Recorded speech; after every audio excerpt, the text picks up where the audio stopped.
Olá, meus amores, tudo bem? Gente, o vídeo de hoje é bem diferente. Sim, né? É um testemunho.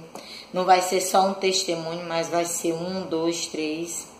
E aí, eu com o decorrer do vídeo, eu vou estar explicando por que eu vim, né, fazer esse vídeo. Primeiramente, eu quero te agradecer pela tua companhia, né, por assistir esse vídeo. Quero dizer para você que se você ainda não é inscrito no meu canal, se inscreva. O nome do meu canal é NET, um pouco de tudo, porque é um pouco de tudo que eu falo aqui, que eu mostro aqui, né? E esse vídeo já era para mim ter gravado, porque o Senhor já tinha tocado no meu coração para que eu fizesse. Mas sabe como é o ser humano, né? Quando ele pensa, quando ele para pensar em muita coisa que ele vai poder enfrentar, né, que ele vai ter que enfrentar porque assim, ó, tudo que você faz tem uma reação, né? Cada ação tem uma reação. Então, eu vou gravar esse vídeo, eu sei que muitas pessoas vão me procurar, então, sabe quando assim você parece que você não se sente que ainda não está preparado, né? Você sente que não está preparado para aquilo ali, mas agora sim, já tô, como eu disse pro Senhor, quando o Senhor começou a tocar no meu coração, eu disse pro Senhor, Senhor, eu acredito que eu ainda não tô eu ainda não tô assim com essa força toda, Pai. Sabe como é o ser humano, é falho demais. Mas eu vim relatar aqui. Quando eu tinha 6 anos, minha mãe se separou do meu pai, eu tinha 5 anos. E aí, quando eu completei 6 anos, a gente morava em um bairro bem periférico, assim, sabe? Bairro mesmo bem... E aí, a gente morava numa casa alugada, minha mãe trabalhava para sustentar eu e meus 2 irmãos, assim, porque eu tenho um irmão e uma irmã caçula, que é filha do mesmo pai. E aí, no tempo, minha mãe sustentava a gente e mais um tio, né? E quando foi um dia, do lado da nossa casa, tinha uma família, sabe aquela família bem grande, sabe? De muitos irmãos, muitos parentes. Eu lembro que essa família, esse casal que morava do nosso lado, tinha os filhos já tudo adulto e eles eram tudo bonito. E tinha uma jovem nessa casa, loura, branca, do olho azul, a coisa mais linda. E ela tinha um marido, e esse marido era moreno, do cabelinho lisinho, bem pretinho, ele parecia um índio. E a casa desta jovem era de fundo com o quintal da gente. Assim, ó, a porta da cozinha da casa dela dava de frente para o meu quintal, né? Para o quintal da casa que a gente morava. A casa que a gente morava era alugada. E aí, quando foi um dia, era umas 5, sabe quando tá anoitecendo? E aí faltou luz, faltou energia, né? E o meu tio tinha saído, eu não sei para onde ele saiu e me deixou em casa. E eu, por eu ser muito pequena, eu não me recordo, eu não me lembro aonde estava meu irmão e a minha irmã caçula. Porque hoje eu tenho mais 2 irmãs, mas no tempo era só essa que era caçula, né? E eu não me lembro deles. Aí o que aconteceu? Quando faltou energia, eu estava sozinha dentro de casa e o meu tio tinha trancado a janela e a porta para que eu não fosse para a rua. E de repente eu ouvi no fundo do meu quintal o meu vizinho, esse que era casado com esta jovem, me chamar e disse: Nete, faltou luz, vem para cá. Aí eu fiquei assim, ele disse: corre, vem para cá. Aí eu saí, fui pra lá. E aí, quando eu cheguei na cerca, ele disse: olha, aí tá aberto a cerca. Ele não tava na minha cerca, ele tava na cozinha dele. E eu só ouvi a voz dele, ele dizia: tá aberto a cerca. Ele tinha afastado, né, as varas da cerca. E eu passei.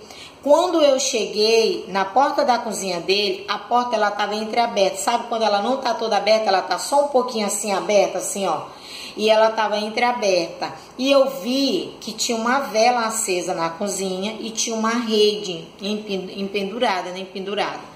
E aí eu não olhava ele.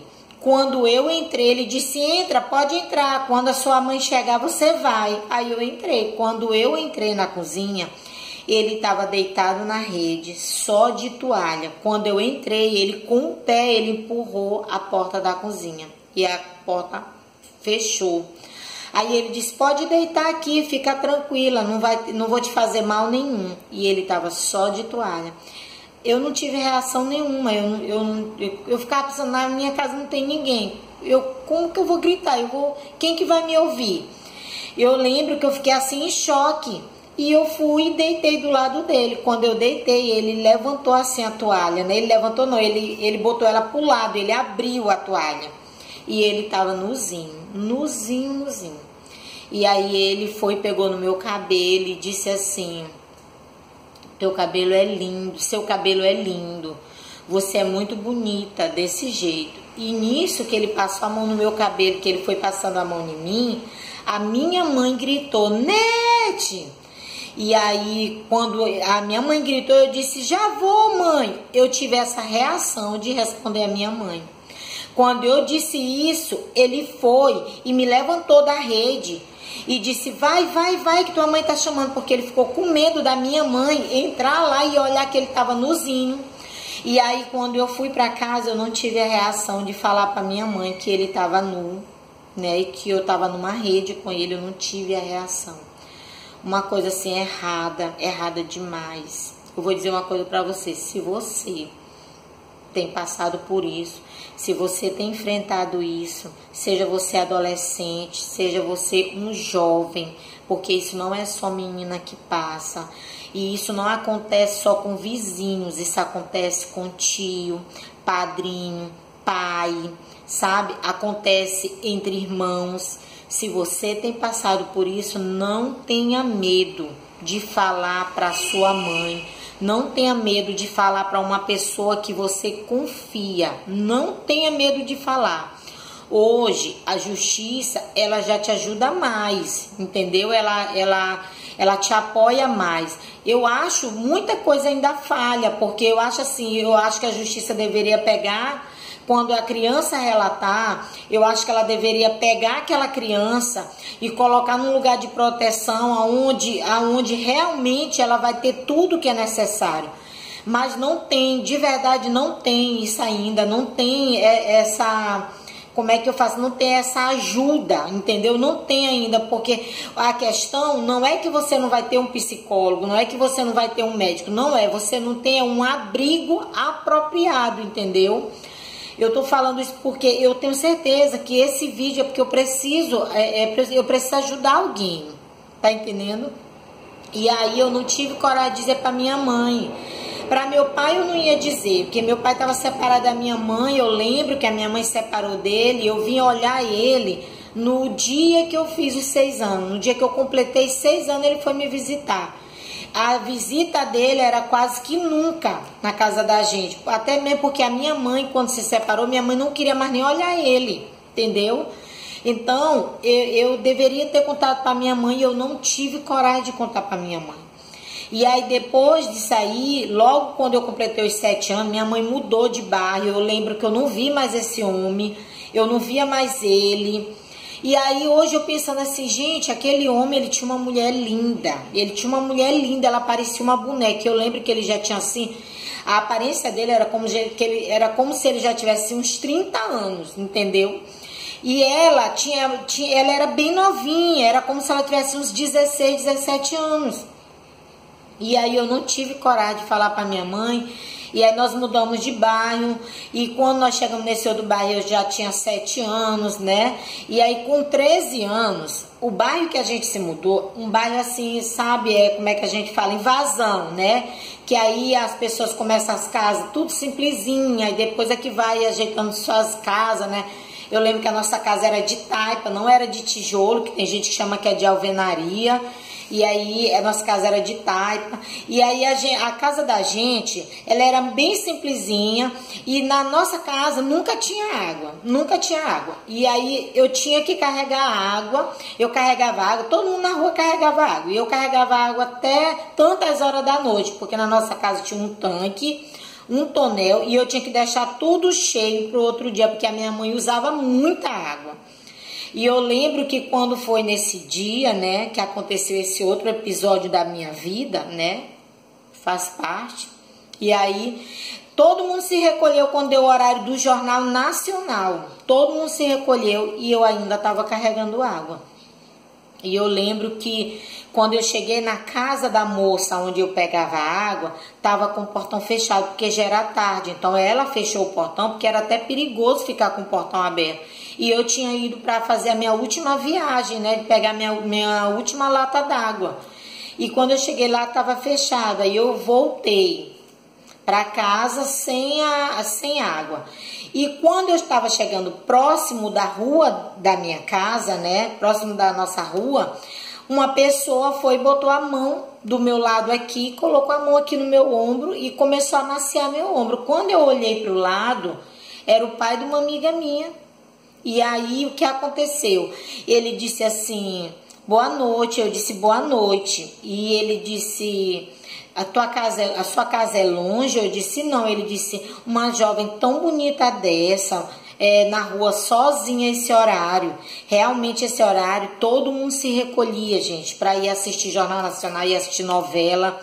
E eu tava na rua, carregando água.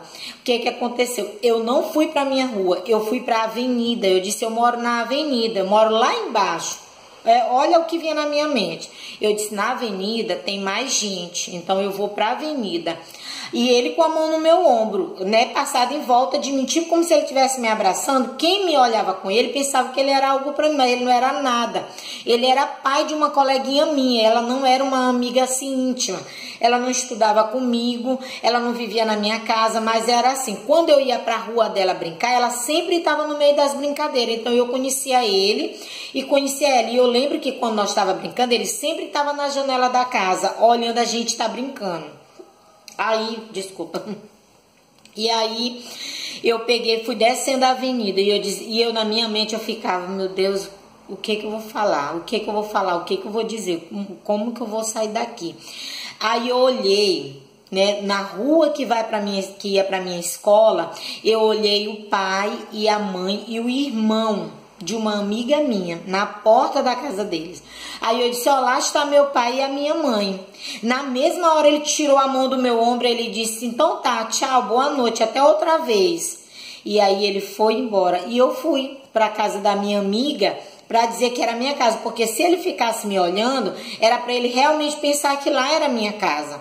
E aí quando eu cheguei lá, eu perguntei pela minha amiga, a mãe dela disse que ela não estava em casa.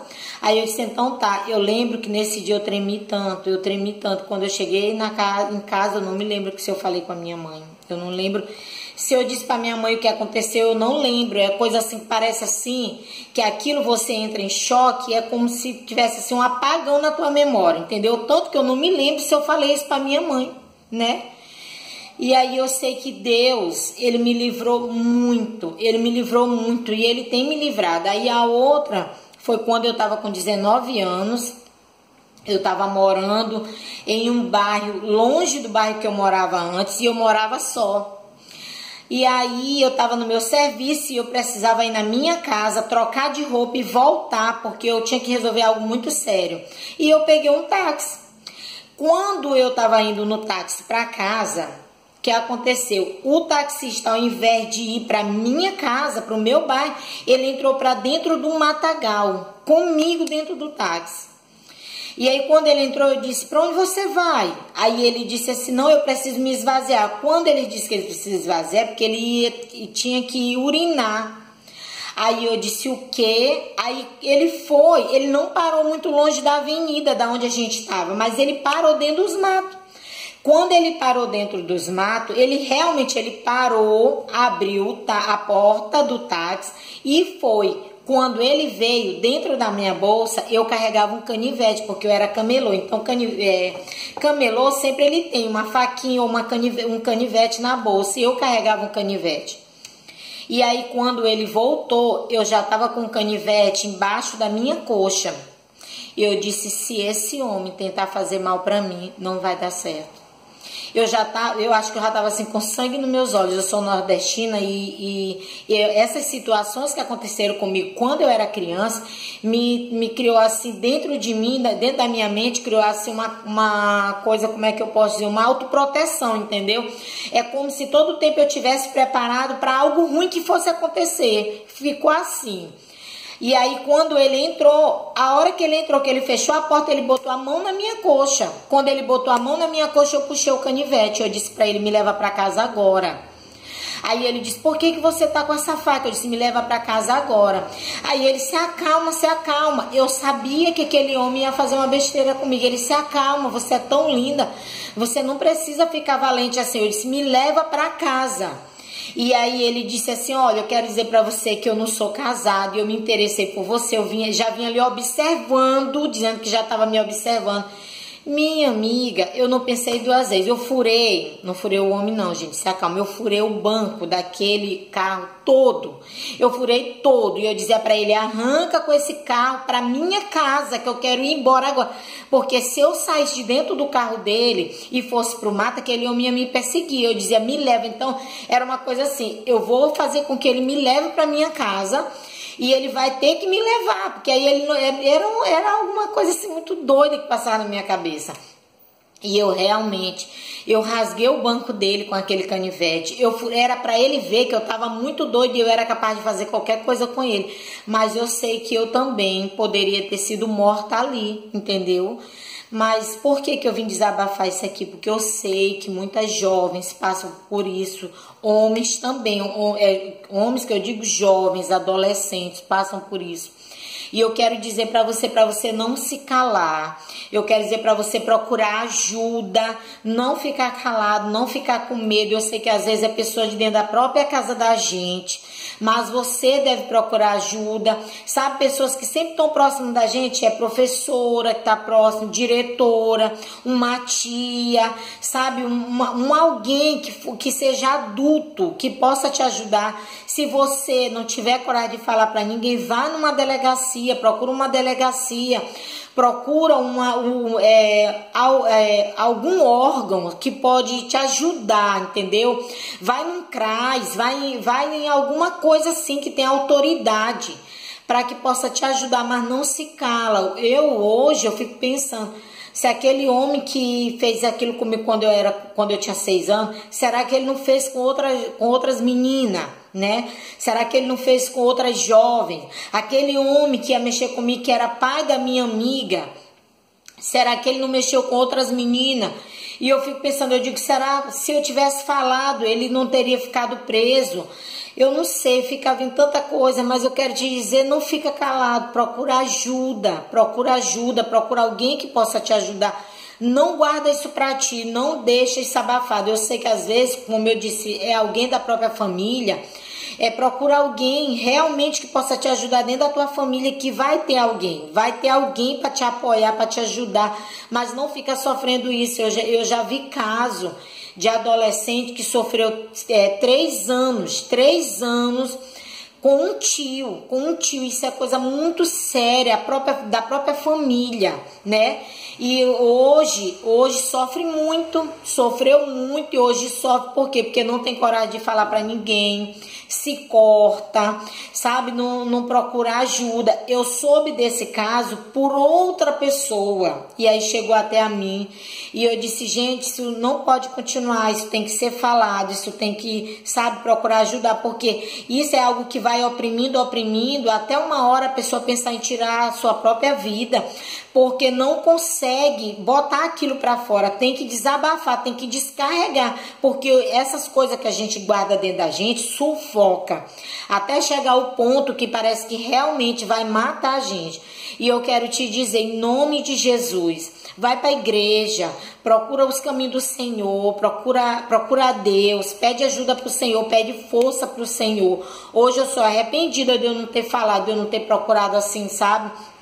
A justiça, eu sou arrependida, porque eu fiquei pensando em outras pessoas que talvez passaram pelo que eu passei, e realmente o fato se concretizou, né? O ato se concretizou, na verdade. Eu fico pensando, eu até peço perdão pro Senhor, Senhor, me perdoa, porque a gente fica assim sem ação, mas eu quero te pedir uma coisa, tenha ação em nome de Jesus, tenha força. Deus há de te abençoar e há de guardar a tua vida, e que esses males que têm acontecido contigo não há mais de acontecer, porque o Senhor ele vai dar direção para a tua vida, ele vai te guardar em nome de Jesus, em nome de Jesus. Então este é o meu testemunho e eu quero agradecer por Deus, né, ter me dado força para me falar aqui, eu não ter chorado, não ter me acabado de chorar. E eu quero dizer mais, isso que eu passei me afetou durante muitos anos da minha vida. Eu ainda não confio em todo mundo, né? A própria Bíblia diz que maldito o homem que confia no outro, né? Quando diz maldito o homem que confia no outro, não está falando só do homem, fala do homem e da mulher. Eu não confio ainda em todo mundo. E eu sou mãe hoje, então eu tenho um alto grau de proteção com meus filhos que vocês não têm ideia. Eu já cheguei no ponto de um coleguinha chamar meu filho em casa e eu dizer para ele qual o teu nome, teu endereço e o número da tua identidade. Já cheguei. Porque eu tenho um grau de proteção assim absurda, porque eu passei por essas coisas e eu não quero que ninguém passe, eu não quero que meus filhos passem. Então eu guardo meus filhos o tanto que eu posso, você não tem ideia, entendeu? Então fica com Deus e até o próximo vídeo em nome de Jesus.